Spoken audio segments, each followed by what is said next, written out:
तो आज हम लोग एक नया पार्ट इस चैप्टर का शुरू करेंगे, वो है फोटो पीरियोडिज्म। अब फोटो पीरियोडिज्म को देखिए किस तरह से आसान शब्दों में एक्सप्लेन किया जाए। कहते हैं किसी प्लांट में फ्लावरिंग होगी या नहीं, किसी प्लांट में फ्लावरिंग होगी या नहीं, ये इस बात पर डिपेंड करेगा कि उस प्लांट को दिन की जो रोशनी है वो कितनी मिली और रात का अंधेरा कितना मिला। यानी किसी प्लांट को कितने समय तक दिन की रोशनी मिली और कितने समय तक रात का अंधेरा मिला, इस बात पे उस प्लांट में फ्लावरिंग डिपेंड करेगी। यानी फ्लावरिंग होगी या नहीं, ये इस बात पर डिपेंड करेगा कि उस प्लांट को दिन की रोशनी कितनी मिली और रात का अंधेरा कितना मिला। इसी फिनोमिनन को हम लोग फोटो पीरियोडिज्म कहते हैं। यानी फोटो पीरियोडिज्म का मतलब है flowering in plant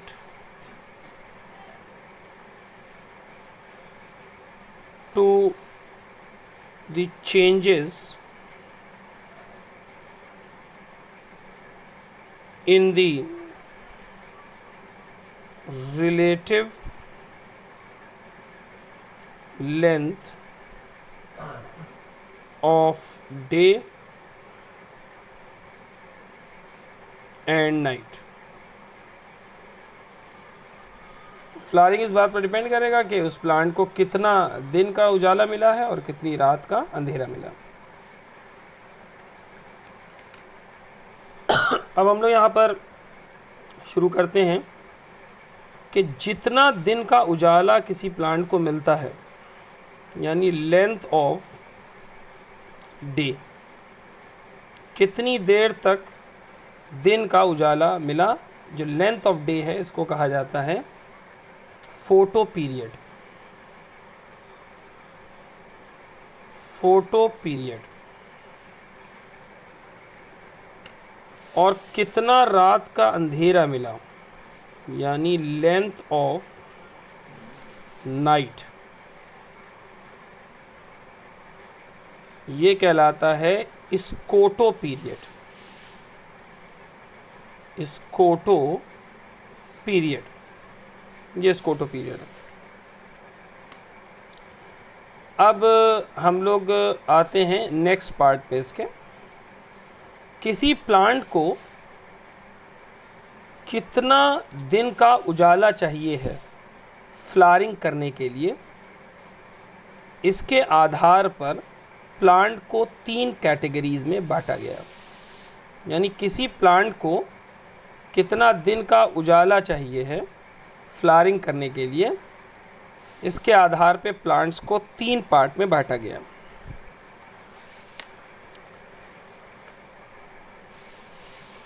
on the basis of photo period requirement,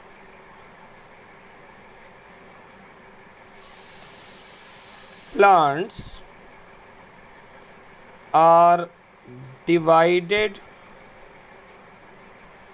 into 3 categories।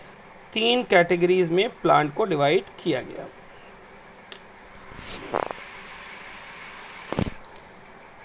पहली कैटेगरी इसमें है LDP।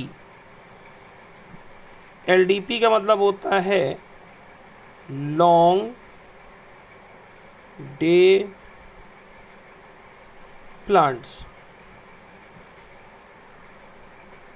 दूसरी कैटेगरी इसमें है SDP, शॉर्ट डे प्लांट्स। और तीसरी कैटेगरी है DNP, इसे कहते हैं डे न्यूट्रल प्लांट। तो किसी प्लांट को कितना फोटो पीरियड रिक्वायर्ड है फ्लावरिंग के लिए, उसी आधार पर प्लांट को 3 कैटेगरी में बांटा गया है। पहले बारी बारी हम लोग सारी कैटेगरी के एग्जाम्पल्स देख लें। एग्जाम्पल्स कौन कौन से आएंगे। एलडीपी में जो एग्जाम्पल सबसे ज़्यादा आ चुके एग्ज़ाम में वो है बार्ली, ओट, वीट, लार्क्सपर,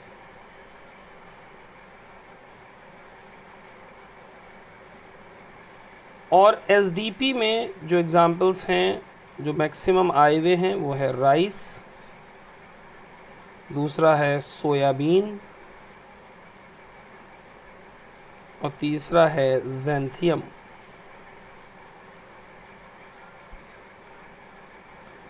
डे न्यूट्रल में एग्जाम्पल्स क्या हैं, एक है मेज़, दूसरा है टोमेटो और तीसरा है सनफ्लावर। अब सबसे पहले हम लोग स्टडी करेंगे फर्स्ट 2 कैटेगरी की, वो भी कंपैरेटिव स्टडी। एक है एसडीपी और दूसरा है LDP, short day plant, long day plant. Short day plant का मतलब ये है कि ये वो प्लांट हैं जिनको फ्लावरिंग के लिए बहुत कम अमाउंट चाहिए होता है दिन के उजाले का, यानी बहुत कम दिन का समय चाहिए है। जो दिन का उजाला होता है वो बहुत कम चाहिए है फ्लावरिंग के लिए। या उल्टा ये कह लें कि ये ऐसे प्लांट्स हैं जिनमें फ्लावरिंग के लिए दिन के उजाले से ज़्यादा रात का अंधेरा ज़रूरी होता है। रात का अंधेरा मतलब शॉर्ट डे प्लांट्स में डार्क पीरियड ज़्यादा इम्पॉर्टेंट है for flowering. Dark period is important for flowering. तो यहाँ पे है शॉर्ट डे प्लांट में कि dark period is more important for flowering.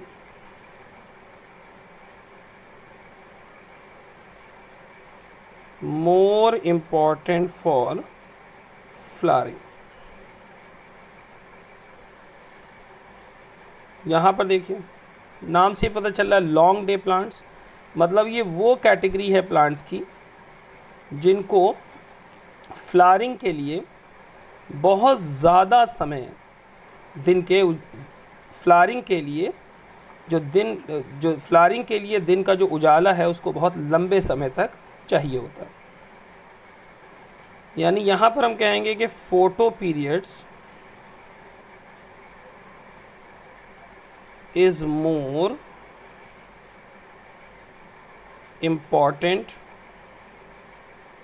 For flowering, यानी length of day. Short day plants को बहुत कम समय चाहिए होता है दिन के उजाले का। ये लंबे समय लेते हैं अंधेरे का। अंधेरे का जो लंबा समय होता है इनके लिए ज़रूरी होता है फ्लावरिंग के लिए। इसीलिए ऐसे प्लांट्स को हम लोग शॉर्ट डे प्लांट्स के अलावा लॉन्ग नाइट प्लांट्स भी कहते हैं, also known as long night plants. दूसरी तरफ एलडीपी का दूसरा नाम भी पड़ जाएगा इसी बिल्कुल तरह से, ऑल्सो नोन एज, क्योंकि इन्हें अंधेरा बहुत कम चाहिए होता है तो कह देंगे शॉर्ट नाइट प्लांट्स।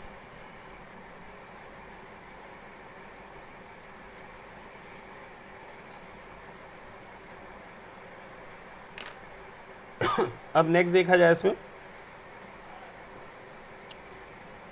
यहाँ पर जो लॉन्ग डे प्लांट्स हैं ये कब फ्लावरिंग शो करते हैं। they show flowering during autumn, आप जानते हैं सीज़न का नाम है autumn, winter and early spring season, early spring season. इनका क्या है देखिए, लॉन्ग डे का show flowering, show flowering during summer and let spring. अब हम लोग जानते हैं कि जो फ्लावरिंग है सीड जर्मिनेशन की तरह एक रेड लाइट डिपेंडेंट प्रोसेस है, और जितने भी रेड लाइट डिपेंडेंट प्रोसेसेस होते हैं इन सारे प्रोसेसेस से जुड़ा हुआ जो पिगमेंट है वो है फाइटोक्रोम। सीड जर्मिनेशन में हम लोगों ने फाइटोक्रोम के दो फॉर्म की बात कर रखी है, पीआर और पीएफआर। यहाँ पर भी फाइटोक्रोम का रोल होगा क्योंकि ये भी रेड लाइट डिपेंडेंट प्रोसेस है फ्लावरिंग। तो यहाँ पर दोनों केसेस में फ्लावरिंग होगी या नहीं ये इस बात पर डिपेंड करेगा कि उस प्लांट के अंदर पीआर और पीएफआर का कितना रेशियो है। जैसे एसडीपी में फ्लावरिंग तब होती है जब PR upon PFR greater than 1 होता है। तो जब ये ग्रेटर देन 1 होगा तभी इसमें क्या हो जाएगी, फ्लावरिंग। तो जब पीआर और पीएफआर का रेशियो ग्रेटर देन 1 आता है तभी शॉर्ट डे प्लांट्स में फ्लावरिंग होती है। इस कॉन्सेप्ट को जरूर याद रखेंगे, इसको अप्लाई करके आगे एक्सप्लेनेशन देंगे हम। इसका ठीक उल्टा दिखाई देता है लॉन्ग डे में। यहाँ पर PFR upon PR greater than 1 होना चाहिए for the purpose of flowering. Flowering के लिए PFR upon PR greater than 1 होना चाहिए। अब कोई जो है प्लांट कितनी देर के लिए, कितने आवर्स जो है दिन का उजाला मांगता है या रात का अंधेरा फ्लावरिंग के लिए, ये एक प्रैक्टिकल एस्पेक्ट है, ये कैलकुलेट नहीं किया जा सकता और ये प्लांट टू प्लांट डिफ़र करता है। यहाँ पर देखिए हमने एक प्लांट ले रखा है ज़ैंथियम। ज़ैंथियम में क्रिटिकल लाइट फेज़ की जो वैल्यू आती है एक्सपेरिमेंटली कैलकुलेट की जाती है वो आती है 15.5 आवर्स, 15.5 घंटा। और यहाँ पर क्रिटिकल डार्क फेज़ की वैल्यू आती है 8.5 आवर्स, मतलब 8.5 घंटा। तो ये दोनों क्रिटिकल वैल्यूज़ हैं जो एक्सपेरिमेंटली कैलकुलेट की गई हैं ज़ैंथियम के लिए। अब इन दो क्रिटिकल वैल्यूज़ का इम्पोर्टेंस क्या है वो देखा जाए। एक्चुअल में है क्या कि अगर ज़ैंथियम प्लांट यानी जो शॉर्ट डे प्लांट है इसमें फ्लावरिंग को होना है तो फिर इस प्लांट को लाइट 15.5 घंटे से कम मिलनी चाहिए। क्रिटिकल लाइट फेज का मतलब है कि ये मैक्सिमम वैल्यू है लाइट की, यानी ज़ैंथियम को फ्लावरिंग के लिए 15.5 घंटे से कम की लाइट चाहिए है। या फिर आप ये कह लीजिए कि ज़ैंथियम को फ्लावरिंग के लिए 8.5 घंटे से ज़्यादा का अंधेरा चाहिए। तो 15.5 घंटे से कम लाइट या फिर 8.5 घंटे से ज़्यादा डार्क पीरियड होगा तब ज़ैंथियम फ्लावरिंग करेगा। दूसरी तरफ आ जाते हैं हम लोग। दूसरी तरफ है एग्जाम्पल हेनबेन। ये भी एक प्लांट का एग्जाम्पल है जहाँ एक्सपेरिमेंटली क्रिटिकल फेजेस निकाल लिए गए हैं। तो इसकी वैल्यू हम लोग लिखेंगे, ये लॉन्ग डे है, क्रिटिकल लाइट फेज कितना आएगा 11 घंटा, और क्रिटिकल डार्क फेज यह आएगा 13 घंटा। इसका मतलब देखिए क्या है कि हेनबेन एक लॉन्ग डे प्लांट है। इसका मतलब ये है कि अगर हेनबेन में फ्लावरिंग को होना है तो लाइट 11 घंटे से ज़्यादा दी जाएगी या फिर डार्क पीरियड 13 घंटे से कम दिया जाएगा।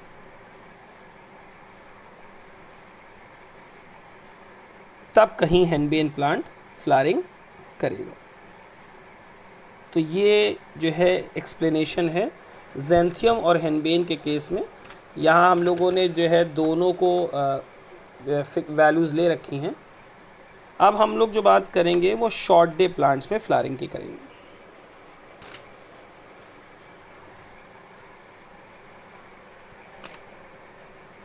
सबसे पहले हम लोग देखने जा रहे हैं शॉर्ट डे प्लांट्स में फ्लावरिंग के क्या क्या कंडीशंस हैं।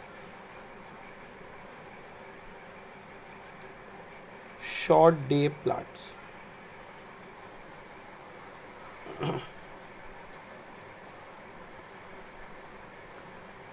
अब यहाँ पर हम एक बार बनाएंगे, एक रेक्टेंगल टाइप, और इस रेक्टेंगल के अलोंग हम लोग एक दिन के 24 घंटे जो होते हैं उनको रिप्रेजेंट करेंगे। मान लेते हैं ये 0 आवर है और ये एक दिन का 24 घंटा है, तो ये एक दिन पूरा रिप्रेजेंट होगा। ठीक है। अब यहाँ पर हम लोग पहले जो है क्रिटिकल डार्क फेज मार्क कर लें। क्रिटिकल डार्क फेज मतलब शॉर्ट डे प्लांट्स के लिए क्रिटिकल डार्क फेज का मतलब ये होता है वो कम से कम ड्यूरेशन ऑफ डार्कनेस जिस पे उस प्लांट में फ्लावरिंग होगी। यानी इससे ज़्यादा तो डार्कनेस आप दे सकते हैं लेकिन इससे कम दी तो फ्लावरिंग नहीं होगी। तो शॉर्ट में हम लिख रहे हैं, आप तो मेरे वर्ड को सुनते हुए आप फुल फॉर्म लिख लें, क्रिटिकल डार्क फेज CDP, और मान लेते हैं कि ये हमने मार्क कर लिया CDP। ये CDP यानी इतना डार्क फेज देना ज़रूरी है। इससे ज़्यादा भी दे दें तब भी फ्लावरिंग हो जाएगी, लेकिन इससे कम अगर दिया तो फ्लावरिंग नहीं होगी। यहाँ पर हम डार्क फेज मार्क कर दें इस केस के लिए, ये डार्क फेज आप देख रहे हैं कि डार्क फेज जो है वो क्रिटिकल, जो डार्क पीरियड है वो क्रिटिकल डार्क फेज से ज़्यादा है। ये क्या है, ये फोटो पीरियड है, यानी यहाँ पर लाइट दी गई है, ये फोटो पीरियड है, और ये क्या है, ये स्कोटो पीरियड है, ये डार्कनेस वाला पीरियड है जो शेडेड है। अब देखिए क्रिटिकल डार्क फेज से ज़्यादा टाइम के लिए डार्क पीरियड दिया गया है। तो शॉर्ट डे प्लांट में यही होता है कि अगर आप क्रिटिकल डार्क फेज से ज़्यादा ड्यूरेशन डार्कनेस की देंगे तो फ्लावरिंग होगी। तो अल्टीमेटली यहाँ क्या हो जाएगी, फ्लावरिंग। ऐसा अगर केस आता है तो फ्लावरिंग होगी। ऐसा केस आया तो फ्लावरिंग होगी। देखिए यहाँ से लेके यहाँ तक डार्कनेस का, ये डार्कनेस का मिनिमम वैल्यू है जो चाहिए होती है फ्लावरिंग के लिए, लेकिन क्योंकि आपने उससे ज़्यादा दे रखी है और ये शॉर्ट डे प्लांट है तो यहाँ फ्लावरिंग होगी। अब ज़रा इसको हम लोग फाइटोक्रोम के हिसाब से देखें। फोटो पीरियड में हम वाइट लाइट देंगे। पिछले लेक्चर्स में हम लोग पढ़ चुके हैं कि वाइट लाइट जो होता है उसका नेट इफेक्ट किसकी तरह होता है, रेड लाइट की तरह, रेड लाइट की तरह। और हम लोग फाइटोक्रोम के दो फॉर्म भी पढ़ चुके हैं, PR और PFR। ये इंटर कन्वर्टेबल होते हैं, आप जानते हैं। ऊपर वाले कन्वर्जन होता है रेड लाइट की प्रेजेंस में, नीचे वाला फार रेड में, और एक कन्वर्जन हम लोग डार्क में भी पढ़ चुके हैं, वो होता है PFR टू पी आर। तो जब यहाँ पर हम लोग फोटो पीरियड वाले इसके दौरान, यानी जब यहाँ वाइट लाइट दी जाएगी तो इसका नेट इफेक्ट तो रेड लाइट जैसा होगा, तो पी आर किस में कन्वर्ट हो जाएगा, पी एफ आर में। तो इस जोन में तो पी एफ आर बनेगा। ठीक, अब अगला पार्ट यहाँ से यहाँ तक है डार्क फेज। अब डार्क फेज में क्या होता है कि पी एफ आर से क्या बनता है, पी आर। तो यहाँ पर क्या बन के तैयार होगा, केवल पी आर। हम ऊपर लिख दे रहे हैं, इसमें स्ट्राइशन से पी आर। और मालूम है कि शॉर्ट डे प्लांट्स में P R upon P F R greater than 1 होना चाहिए फॉर फ्लावरिंग। साफ यहाँ दिख भी रहा है कि देखिए पी आर ज़्यादा बन रहा है और पी एफ आर कम, तो ultimately P R upon P F R greater than क्या आ रहा है, 1। ठीक है, ये पहला केस हो गया। नेक्स्ट केस में आते हैं।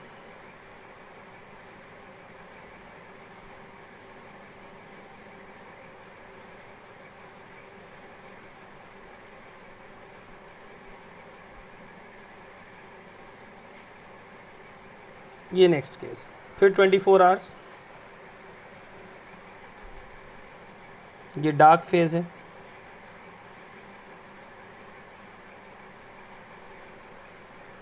अब के हमने क्या कर रखा है कि डार्क फेज में डार्क फेज को इंटरप्ट कर दिया है for some time using red light.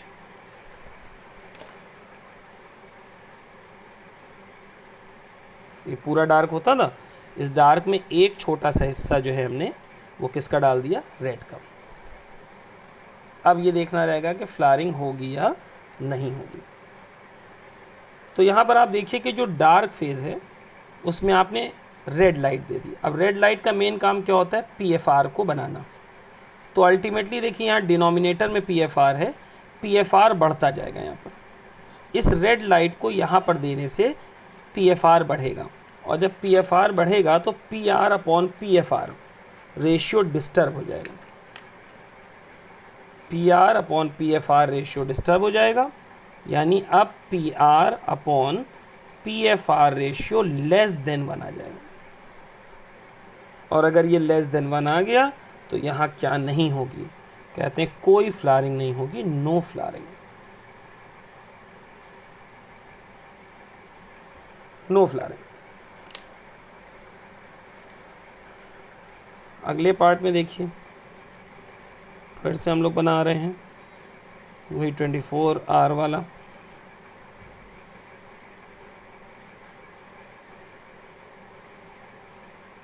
ये लाइन देखिए, CDP अभी भी है, क्रिटिकल डार्क फेज, ये वैसे ही चल रही है।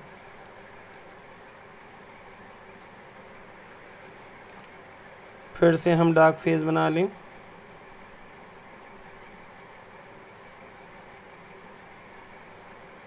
अब हम डार्क फेज को इंटरप्ट कर रहे हैं रेड से नहीं, फार रेड से। हो गया फार रेड, पहले रेड से इंटरप्ट किया था, अब फार रेड से इंटरप्ट कर रहे हैं।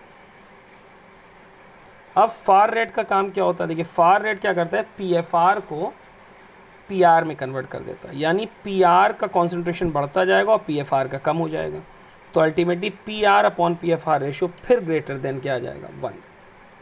तो यहाँ पर PR upon PFR greater than आएगा 1, और जैसे ही ग्रेटर देन 1 आएगा तो क्या दिखाई देगी, फ्लावरिंग। हाँ, फ्लावरिंग होगी। एक केस और देखिए,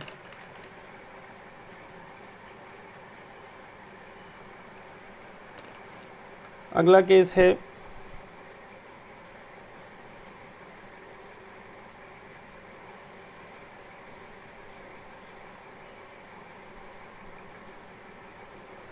ये अगला केस है एसडीपी में।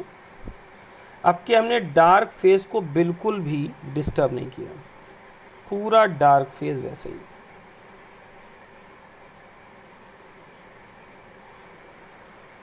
बस अब के क्या किया है कि जो लाइट पीरियड था यानी फोटो पीरियड था, इसको हमने इंटरप्ट कर दिया है एफआर से।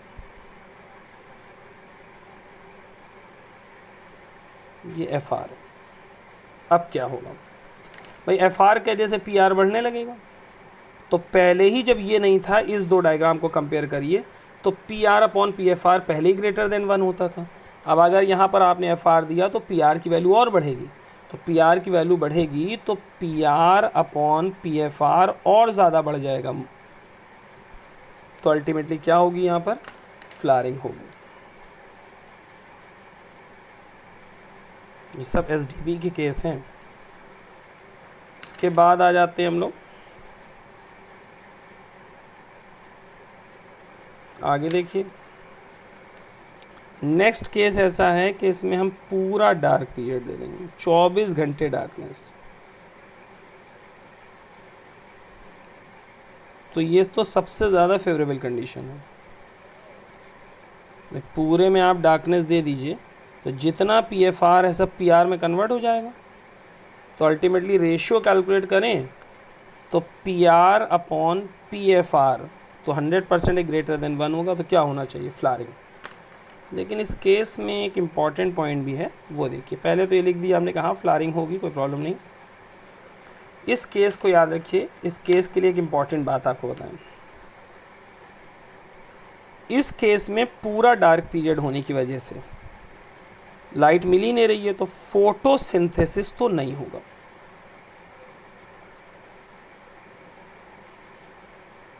और जब फोटोसिंथेसिस नहीं होगा तो कोई ऑर्गेनिक फूड नहीं बनेगा।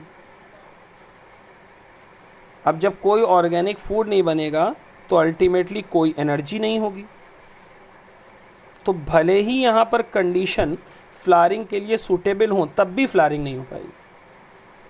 कंडीशंस तो ये कह रही फ्लारिंग हो जाएगी, लेकिन फ्लारिंग यहाँ पर किस वजह से रुकेगी, due to the absence of photosynthesis और फूड और एनर्जी।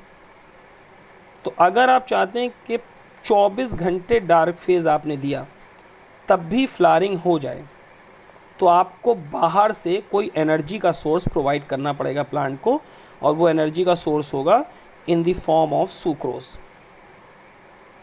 तो बाहर से आपको सुक्रोज देनी पड़ेगी, क्योंकि प्लांट अपने आप कुछ नहीं बना पा रहा। तो जब तक एनर्जी नहीं होगी कोई भी वाइटल एक्टिविटी नहीं हो पाएगी, चाहे उसके लिए कितनी भी कंडीशन सूटेबल हो। तो ये सारी चीज़ें जो हैं ये शॉर्ट डे प्लांट से रिलेटेड हैं। नेक्स्ट पार्ट हम लोग पढ़ते हैं इसमें लॉन्ग डे प्लांट्स। अगला पार्ट है लॉन्ग डे प्लांट। तो लॉन्ग डे प्लांट में भी वैसे ही एक बार बना लेंगे। अब लॉन्ग डे प्लांट में मेन चीज़ जो होती है वो फोटो पीरियड होता है कि भाई कितने समय तक आपने उसे उजाला दिया है या लाइट दी है।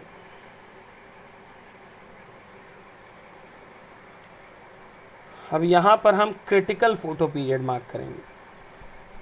वहाँ पर क्रिटिकल डार्क फेज मार्क किया था, यहाँ पर हम लोग क्रिटिकल फोटो पीरियड मार्क करेंगे। Critical photo period CP.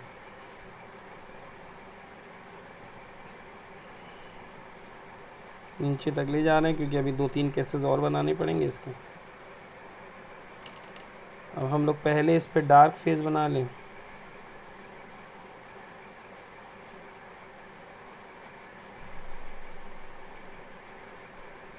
चलिए भाई देखिए, अब लॉन्ग डे प्लांट्स में क्या होता है कि जितना क्रिटिकल फोटो पीरियड है उससे ज़्यादा लाइट मिलनी चाहिए तभी फ्लारिंग होती है। तो देखिए इतना क्रिटिकल फोटो पीरियड चाहिए होता है फ्लारिंग के लिए, इतना, और इससे ज़्यादा मिलना है, इसलिए यहाँ पर फ्लारिंग होगी।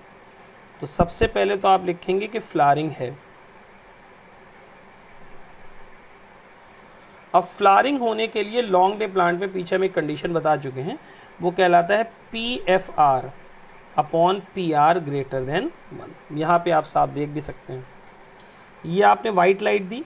जब वाइट लाइट आप देते हैं तो वाइट लाइट का नेट इफेक्ट होता है रेड लाइट की तरह, तो यानी अल्टीमेटली क्या बन के तैयार होता है, पी एफ आर। ये डार्क पार्ट आपने दे रखा है, डार्क में P F R P R में कन्वर्ट होता है, ये आ गया पी आर, और P F R upon P R greater than 1 आएगा, इसलिए यहाँ पर क्या हो जाएगी, फ्लारिंग हो जाएगी। यानी यहाँ पर पी एफ आर ज़्यादा बनेगा और पी आर कम बनेगा। आगे देखिए दूसरा केस।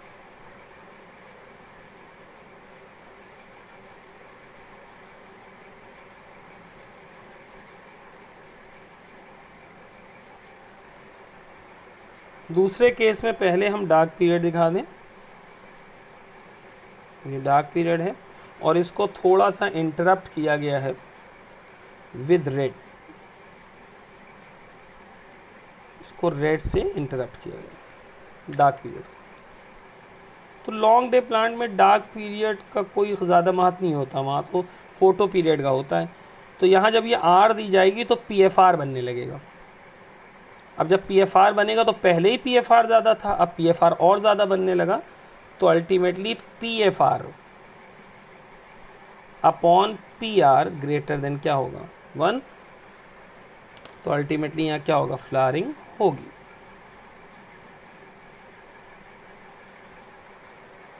अगले पार्ट पे आ जाते हैं। अब यहाँ पर तीसरा पार्ट जो है ऐसा है कि इसमें कोई डार्क पीरियड दिया ही नहीं जाएगा, सब फोटो पीरियड। तो जब सब फोटो पीरियड होगा तो अल्टीमेटली वाइट लाइट का इफेक्ट क्या है, रेड लाइट की तरह। रेड लाइट क्या बनाएगी, पीएफआर।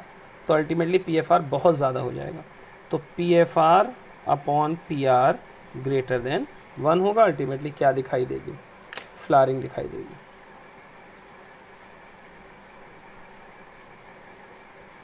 फ्लावरिंग।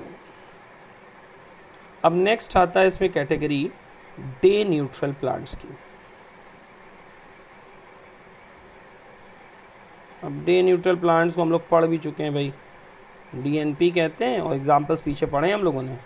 अब यहाँ पे flowering is independent of photo period, बस इतना ही है इसके लिए कि फ्लावरिंग का फोटो पीरियड से कोई लेना देना नहीं। Flowering is independent of photo period, तो फोटो पीरियड से कोई लेना देना नहीं। अब ये जो फोटो पीरियोडिज्म में फ्लावरिंग हो रही है ये किस तरह से होती है उसको हम लोग पढ़ेंगे फ्लावरिंग के मैकेनिज्म में। फ्लावरिंग मैकेनिज्म कि ये फोटो पीरियड्स की वजह से कैसे फ्लावरिंग हो जा रही है, इसके मैकेनिज्म को समझेंगे हम। ये जो मैकेनिज्म है फ्लावरिंग का, इसे 2 साइंटिस्ट ने दिया था। इट वाज गिवन बाय वीज एंड फुलर। वीज एंड फुलर, इसीलिए इसे वीज एंड फुलर स्कीम भी कहते हैं। वीज एंड फुलर स्कीम, छोटा सा कॉन्सेप्ट है ये, बिल्कुल कोई ख़ास इसमें नहीं है कुछ। देखिए बहुत आराम से एक्सप्लेन किया जा सकता है इसको।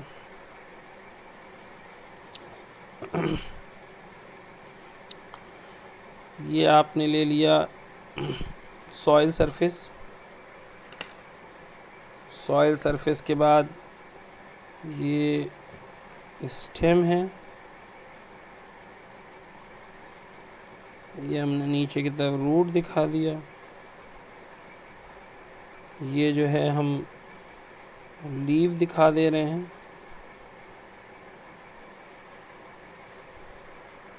एक यहाँ पर एक्सेल में बर्ड भी दिखानी पड़ेगी। ये बर्ड है, ब्राउन कलर से बना है।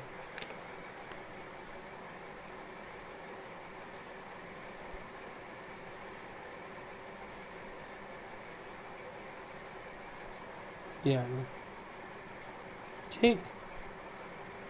अब सबसे इम्पोर्टेंट बात ये है कि जो फोटो पीरियोडिज्म में जो लाइट होती है उसको परसीव कौन करता है, मतलब कौन सा प्लांट का ऑर्गन ऐसा है जो लाइट को परसीव करता है और अल्टीमेटली प्लांट में फ्लावरिंग कराता है। तो जो पार्ट प्लांट का लाइट या डार्क पीरियड को परसीव करता है वो एक्चुअल में लीफ है। याद रखना है कि फ्लावरिंग के लिए जो ऑर्गन लाइट या डार्क पीरियड को परसीव करता है वो लीफ है। लीफ को इसलिए कहा जाता है साइट ऑफ परसेप्शन, इसी से लाइट या डार्क फेज जो होता है या डार्क पीरियड जो होता है परसीव किया जाता है। तो होता क्या है वो देखिए। लीफ के अंदर ये कन्वर्जन दिखाई दे रहा होता है PR टू PFR। जैसे ही मान लीजिए लीफ के ऊपर लाइट पड़ी या इसने डार्क पीरियड लाइट पीरियड को परसीव किया तो PR और PFR में कन्वर्जन स्टार्ट हो जाता है। अब इनके रेशियो के ऊपर आधारित होते हुए यहाँ पर बन के तैयार होता है एक हार्मोन जो एक्चुअल में फ्लावरिंग हार्मोन है। इसे हम लोग कहते हैं फ्लोरिजन। यहाँ बड़ा सा लिख दे रहे हैं फ्लोरिजन। फ्लोरिजन बनता है। अब ये फ्लोरिजन जो यहाँ पर लीफ में बना है, ये फ्लोरिजन फ्लोएम की मदद से लीफ से निकलता है और फाइनली जाकर एंटर कर जाता है बड में। तो फ्लोरिजन पहले लीफ में बना, फिर ये फ्लोएम से होते हुए बड में पहुंच गया और बाद में इस बड से ही क्या बन गया, फ्लावर। इसी से बड से बन गया फ्लावर। एक इम्पॉर्टेंट बात यह है कि जो टर्म फ्लोरिजन है वो एक साइंटिस्ट ने दिया था, उसका नाम थोड़ा सा टिपिकल है, यहाँ हम लिख रहे हैं, पूछा भी गया है। उसे कहते हैं काज लगजान। काज लगजान वो साइंटिस्ट थे जिन्होंने टर्म फ्लोरिजन दिया था।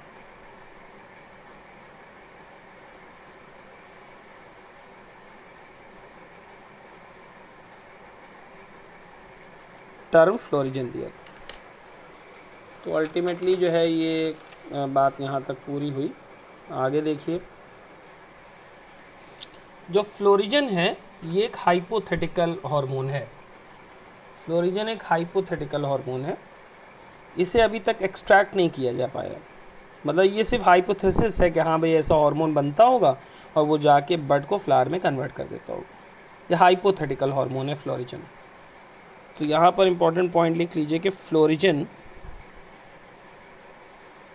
हाइपोथेटिकल हार्मोन है। इसका मतलब होता है not extracted till date. Not extracted till date. और फ्लोरिजन जो है उसके लिए दूसरा पॉइंट ये कहा जाता है कि फ्लोरिजन जो है वो नॉन स्पेसिफिक है। मतलब जितनी प्लांट स्पीशी हैं सब में फ्लोरिजन का नेचर एक है। मतलब nature of florigen is same in all species. सारी स्पीशीज में इसका नेचर एक सा है। तो ये यहाँ पर हम लोगों ने फोटो पीरियोडिज्म की बात की। इसमें एक कॉन्सेप्ट और इम्पॉर्टेंट है लास्ट में फोटो पीरियोडिज्म में, वो और देख लिया जाए।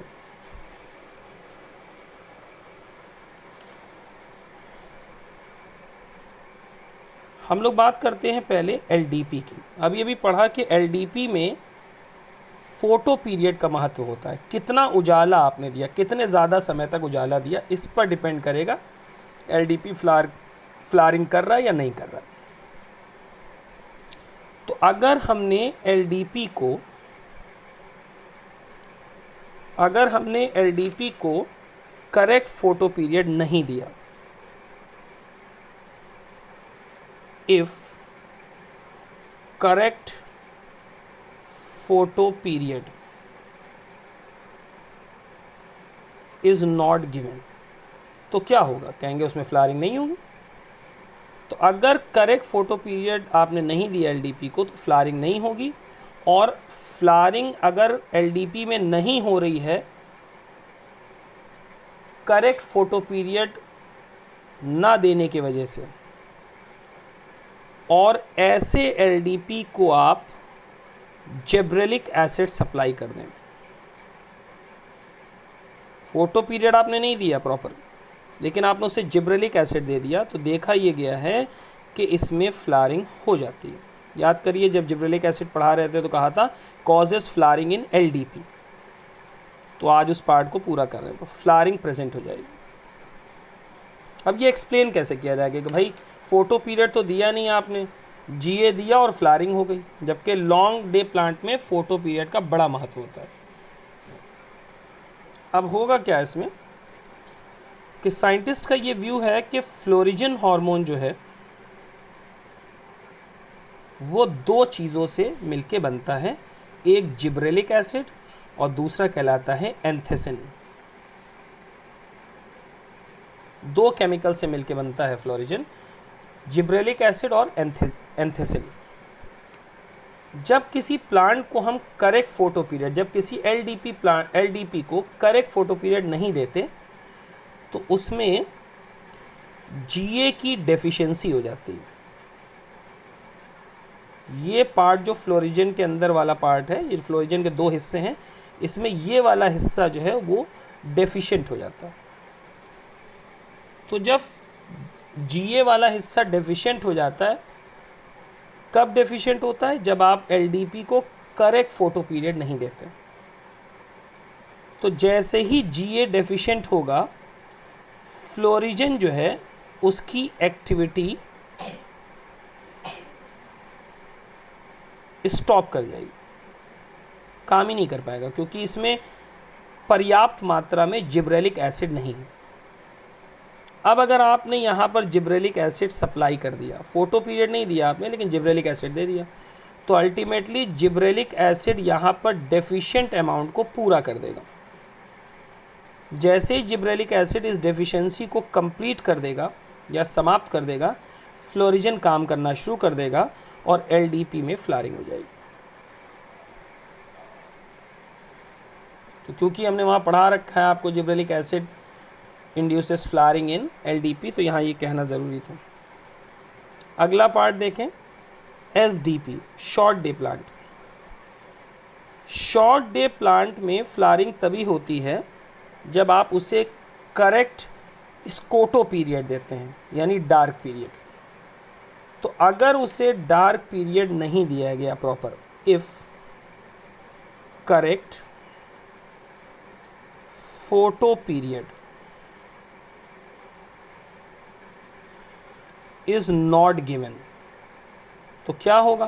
कहते क्या होगा? फ्लारिंग नहीं होगी, क्योंकि फ्लारिंग के लिए करेक्ट फोटो पीरियड लिख रहे हैं बेटा, सॉरी, करेक्ट स्कोटो पीरियड मतलब डार्क फेस।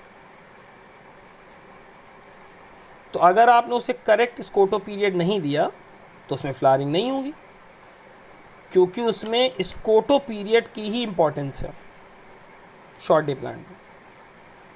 लेकिन अगर करेक्ट स्कोटो पीरियड ना देने के बावजूद आप शॉर्ट डे प्लांट्स में एब्सिसिक एसिड सप्लाई कर दें, तो देखा ये गया है कि यहाँ पर फ्लारिंग हो जाती है। याद करिए एब्सिसिक एसिड में हमने लिखाया भी था कि induces flowering in short day plants. तो अब ये कैसे हो रहा है? तो फिर इसी कॉन्सेप्ट को हम लोग लाएंगे जो ऊपर मैंने लिखा है कि साइंटिस्ट के हिसाब से फ्लोरिजन के दो हिस्से हैं, एक GA, दूसरा एंथेसिन। अब इनका ये कहना है कि शॉर्ट डे प्लांट में जब करेक्ट स्कोटो पीरियड नहीं दिया जाता, तब यहाँ पर एंथेसिन जो होता है वो डेफिशिएंट हो जाता है, ये कम हो जाता है, एंथेसिन का अमाउंट कम हो जाता है। अब जब आप ऐसे प्लांट को एब्सिसिक एसिड देते हैं तो एब्सिसिक एसिड एंथेसिन को बना देता है, यानी एब्सिसिक एसिड सिंथेसिस करने लग जाता है एंथेसिन की। और जब एब्सिसिक एसिड एंथेसिन की सिंथेसिस करता है तो इसकी डेफिशिएंसी समाप्त हो जाती है, और जब इसकी डेफिशिएंसी समाप्त होती है तो ये GA के साथ मिलकर ऐसा फ्लोरिजन बनाता है जो फ्लोरिजन क्या कॉज कर देता है? फ्लारिंग। जब इसमें एंथेसिन की कमी थी तो ये कंप्लीट फ्लोरिजन नहीं बन रहा था, इसलिए इसकी एक्टिविटी नहीं दिखाई दे रही थी, फ्लारिंग कॉज नहीं कर रहा था। लेकिन जैसे ही एब्सिसिक एसिड ने एंथेसिन की कमी पूरी की, फ्लोरिजन पूरी तरह से बनने लगा और इसने क्या बना दिया, फ्लावर्स बना दिए, यानी फ्लावरिंग कॉज कर दी। तो ये पार्ट हम लोगों का फोटो पीरियोडिज्म का हो गया। नेक्स्ट लेक्चर में हम लोग वर्नलाइजेशन वाला पार्ट कंप्लीट करेंगे। तो थैंक यू।